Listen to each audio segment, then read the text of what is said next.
once I finally realized that I get what I am and not what I want, that is when I started to actually understand how to value my focus and my attention and how to actually think in terms of frequencies to get the life that I actually wanted. But this particular area of this element that we all possess, that is our focus and our attention, we don't discuss in modern day society, I believe, because it is being robbed of us.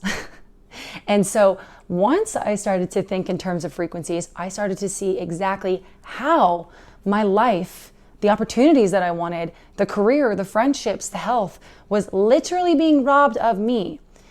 That is when everything changed. And so that's what I want to talk about in this conversation. So once I started to think in terms of frequencies, I started to understand that whatever I give my attention to, happy, not that unhappy and sad, I started to become. So talking about our emotional scale, right?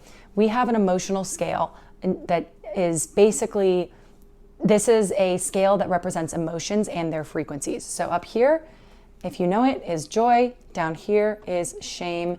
And this is everything in between. So every single emotion has its own sort of energy to it.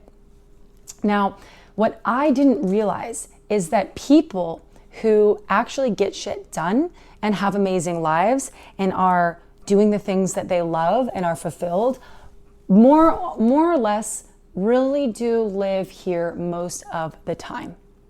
They live on what I call a higher baseline frequency, whereas most people in society who struggle to get what they want, I used to be that person, reside here on a lower baseline frequency. And it comes back, and it's a starting point having to do with our focus and our attention. So talking in terms of frequencies, whatever I learned, I gave my attention to, my focus to, I started to resonate with. So let's just give news as an example. News, we're going to talk about this both from kind of like a woo-woo frequency standpoint, but also from like a literal standpoint. The news is not there just to give us information, because if the news was there to give us information, it wouldn't just give us crappy information all the time. The news knows what it's doing. The news is there to instill some version of shock and fear and anticipation in us so that we keep watching. It's a TV show. It has emotions attached to it, so we stay glued to it and we come back every single day because it's playing on our survival mechanisms. If it wasn't doing that, then it would tell us more about all the things that are going right in the world, all the best case scenarios of things. It's not doing that. It's projecting so many of the issues that are going wrong, and we're going to talk about that from a frequency standpoint. It is literally the energy usually that comes from the news is, this is what's going wrong in the world. And so for me, this is little me. I used to be a consumer of the news. And so because I would give my attention to the news, I would have to meet it on that same energy wavelength. It's impossible to give attention and focus to something without matching and resonating on its same wavelength. That's the law of resonance. So by me choosing to watch the news, which I did my entire life until I got a little bit smarter about it, I would potentially be starting my day up here on the emotional scale. Woo, life is good. And because I then watch the news and I hear about this person who's murdered and this thing that's going wrong across the world that I can't do anything about and all the problems of whatever, I had to bring my attention from here, and it had to match whatever information I was putting my focus and my attention on. So inevitably, I go there. Just by giving my focus and my attention to the news. So this is an example that can be used for, so many different things. You could fill this in with social media content. You could fill this in with YouTube channels that I used to subscribe to, just because. You could fill this in with friend drama that I would listen to. You could fill this in with the stupid complaining conversation that's by, the little office areas that we all go to at work where there's always just that person who's complaining, and then I would give in and complain too. Whatever I gave my focus and attention to, I became. And I didn't realize that that was screwing my entire life up until I started to learn how to shift it. So this is kind of how this works. This is why this matters. Going to this, giving my attention to all of those things, right? So me, let's just say this is me still giving my attention in this example to the news, right?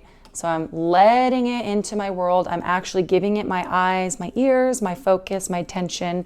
What that actually does is creates it changes my baseline frequency around me. I like to coach on how to raise one's baseline frequency, and you may hear it as a field or whatever that you want to call it, but the field around us is a real energy field that is made up of the average emotions and thoughts that we think on a day-to-day basis. So if I'm giving my attention and my focus to the news, which just inherently has just crappy thoughts and emotions surrounding it, it directly impacts my field. And why does that matter? Well, the field is what actually directly impacts not only my physical health, but also my mental health. And then furthermore, probably the thing that's more exciting to like talk about, it's also what signals to the unified field, so the field up here, what I want more of. So I had to realize that we are basically like our own subscription feeds. Our lives are like our own subscription feeds. And what I chose to focus on and give my attention to, I was effectively subscribing to. That is so key, because what we subscribe to, as we know on YouTube, the algorithm feeds us more, right? So what I realized is what I was putting my attention on, I was signaling to the feed, to the algorithm, whatever it is, consciousness is what I will say, that I wanted more of that. And guess what came to me? More of that. So my life became the things that I was putting my focus and my attention on. Here is the other part about why this is so problematic that I didn't realize, and why I believe that so much of our society is really struggling with things that I struggled with my whole life. I super empathize with it. When our minds are effectively consumed with whatever energy this is that's coming to us. So in this, I'm gonna replace this with, instead of news, let's put in there drama. Let's put that as drama that's in a TV show. I'm watching a TV show. You know, you see a lot of women seeing a lot of these TV shows. There's drama. These girls complaining about their boyfriends, and then this is that is happening. Like, for some people, it may not affect them because they might not feel like a bad way about it. But for many people, that drama, or even drama in their co-working space, whatever it is, becomes their reality, because you can't help but resonate what's coming in and what we give our attention to. And so not only did it affect the field that I had, but it actually creates a different result in my autonomic nervous system. So our autonomic nervous system is effectively what communicates to our body more or less like how to live, how to be. And so negative emotions, things that are lower on the emotional scale, that are down here, things that make us feel bad, create a fight or flight emotion in our body that makes us want to survive, or makes us want to guard, or makes us want to protect, or something like that, right? And so that signals different emotions in the body to release, and those emotions communicate through our cells to our body that we are not well, and it creates what's called incoherence. So incoherence, if we're going to talk about brain and the brain waves, incoherence actually, this is like the brain waves, doesn't look coherent like that. It looks more like this. It's crazy. It's like, and that's what anxiety feels like. Because now, rather than living in a world of, beauty and happiness and optimism and, those kinds of things, I was living in what would be defined as a high beta brain state. And I believe this is why so much of our society has struggled with anxiety and depression. And I'm saying this from a place of having been there. I was this person. I would wake up in the morning crying because I was so anxious. I dropped out of college and was on antidepressants for a decade. I ended up going back, but I had drama with friendships. I had drama with my coworkers. I had an emotional meltdown. I was a chronic people pleaser. I smoked weed every single night. I used to drink weekends and, Fridays and Saturdays like everybody does, but I would black out and, all that kind of stuff. And while I was functioning, I was actually asleep. And I didn't realize it until I started to realize the value of focus and attention. And so, how did I change my life? Well, I went from living in my dad's basement, making zero money, having all those crying moments and anxiety and issues with friends and whatever, to literally changing my life in every single way possible. I got jobs that offered me multiple six figures. I had different career opportunities come to me, amazing ones, amazing friendships, the apartment of my dreams. I was given different opportunities within those places, going to places that I had never dreamed of being a part of. Like, just my life became a dream, all by learning to value my focus and my attention as a currency, because it is a currency. Whoops, I erased this. It's a currency. So how do I do that? The first thing that I did is look at my social media and delete. Just delete it. What I put my focus on, I become. So why am I going to look at the things that suck to look at, or the drama, or the things that feel bad? It just creates more of it. And I've been interviewing these consciousness researchers about how this works. They're starting to believe that consciousness is everything. Consciousness is fundamental. And so in a way, a lot of them are starting to think that we actually literally render our realities true based off of what we put our focus and our intention on. And our attention. Intention, focus, and attention. And so I'm not going to put my focus on things that make me feel bad. Instead, you don't have to totally delete social. I started to put on focus that would be like, I don't know, let's say love. I'd put it on like loving social media. So I'd subscribe to things if I was going to consume something that made me feel love, right? The other thing that I would learn to do is stop actually, giving my attention to complainers. So this was huge. I didn't know this was something that I was doing, but I was doing it. I was somebody who would listen to people who would complain because I derived, and I didn't know it, value from people thinking that I was a good listener and that I was somebody who they could talk to and whatever. And I believe that that's a good thing, to be a good place for somebody to listen to. But there are some people who are not there to hear solutions. They're there to complain because that's what they know to do. I had to stop because I would complain with them. You ever hear that saying, misery loves company? Well, on a frequency standpoint, if somebody is complaining to me and I allow that into my world past the point of being helpful, but just allowing it to be in, and that's just who they are, I can't help but then match that same frequency. And again, law of resonance, reflect it back to them. It literally evokes it from us. Whatever we give our attention to evokes a response. So I had to stop being around complainers because I became a complainer, right? We don't get what we want, we get what we are. So instead of that, I started to put myself around solution people that were like, oh, you know what? That's a problem. Let's solve the problem. Let's find a solution for this thing. And by putting myself around those people, I became that person. Putting my focus, putting my attention on the solution, not the problem. Other ways, there's so many ways that I learned to do this, but the most valuable thing I think that I really learned is that our brain is made up of thought rivers. So if I wake up in my day and I have, let's just say today I had, this meeting, a lunch break, this meeting.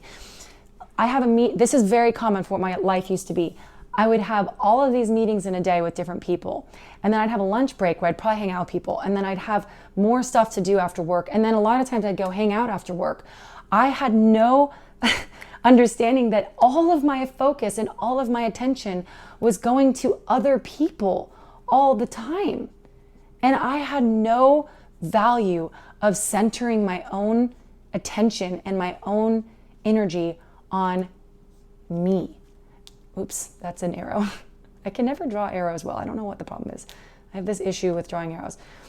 I don't mean that in a selfish way. I don't mean like I do kind of mean it in a selfish way. I mean, I didn't understand that putting my focus and my attention onto raising my baseline frequency, doing things that felt good to me, putting myself in a quiet space and starting to not scatter my attention all the time on the dopamine hit and the social media thing and the next friend who wants to hang out and the text message and the email and this, and being so fast to respond, by choosing to just not and just put my focus on me for like an hour a day to start.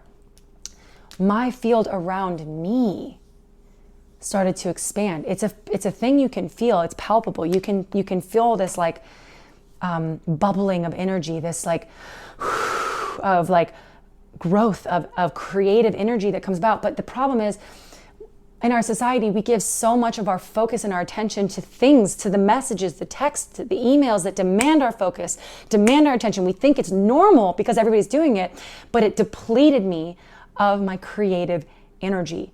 So the simple solution is basically less is more. Less is more. Less is more. It's truly that simple. Less is more, because we get what we put our attention on, we get what we focus on, we can't help but resonate with it on a frequency level, and that frequency level is what creates the baseline frequency around us. And our baseline frequency is literally the most important thing, because that is what demands, oh my God, here I go with my arrow. Oops. That is what demands the unified field to bring to us. So if I'm functioning on a focus system that's about lack, about sadness, about drama, well, because I'm thinking it, because I'm putting my attention on it, I'm asking for more. Subscribe, subscribe, subscribe. So instead, I unsubscribed. So that is the call to action from this. That doesn't mean, be a bad friend. That's not what I'm saying. I'm not saying, don't be there for people. What I'm saying is, the better I got at focus and attention and actually narrowing down what I chose to give my focus and attention to, I actually became a better friend. I became a better daughter. I became a better person, because, not everybody should have your focus and your attention. It's a currency. It's expensive. So the people who really deserve it, our kids, our best friends, our favorite coworkers, our team at work, our community, but the close people to it, the husband, the wife, the partner, whatever, those people will get the best of your focus and your attention when you choose to dial in and give it less to the world and choose a couple things. Not going to get on social media, not going to look at the news, not going to do that. Instead, I'm going to focus in, and often what I would do is meditate. This is the way I learned to do it, is I would meditate. I would take more time alone. I would stop consuming all that kind of stuff. I'd only put my attention on things that I wanted to expand, because this consciousness is ever expanding. So this universe is ever expanding. And I learned to raise my baseline frequency. And I have another video about how to raise one's baseline frequency. But I did this through implementing what I call the magic book. And the magic book is the process that I use every single day, and I have done it for the last 6 years, to raise my baseline frequency. I made it up. It was never supposed to be public. It was never something that I wanted anybody to know about. But I call it the magic book because it literally magically changed my life once I started to harness my focus and my attention. And I do it in that book every single day, because at the end of the day, we're antennas. We are antennas. We are energetic fields of information calling out what we want more of. So I hope that helps. If you are interested in learning more about the magic book, please drop the comment magic book below, and I'm happy to drop a link to probably a webinar that I'm going to do about this. If not, I'd be curious to hear what you are putting your focus and your attention on these days. Not what you're not. What are you putting your focus and attention on these days? We get what we talk about. We get what we focus on. So what is it that we want more of? That is what changed my life. Less is more. And then the energy is palpable, just palpable.